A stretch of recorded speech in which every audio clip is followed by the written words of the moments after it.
სუიციდის ფაქტი ხულოს მუნიციპალიტეტში ადგილობრივებმა შქერნალის დასახლებაში 50 წლამდე მამაკაცი ხეზე ჩამოკიდებული იპოვეს.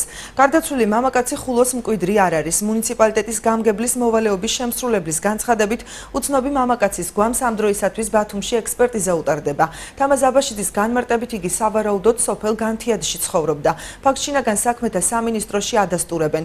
უწყების პრეს-ცენტრის ინფორმაციით მომხდარზე გამოძიება 115 მუხლით მიმდინარეობს, რაც თვითმკვლელობამ მიყვანას გულისხმობს. უცნობი მამაკაცის სახლიდან 2 დღის წინ გაუჩინარდა და მას სამართალ დამცავები ეძებდნენ. თაბეშუმის ტერიტორიაზე შქერნალის წიფლნარის ტერიტორიაზე ხეზე ჩამოგიდული გვამი ინახა 12 საათისთვის. ამის შემდგომ ბეშუმში არის პოლიციის ჯგუფი. მიაწოდა ინფორმაცია რაიონის სამმართველოს, გვამი გადაყვანილი არის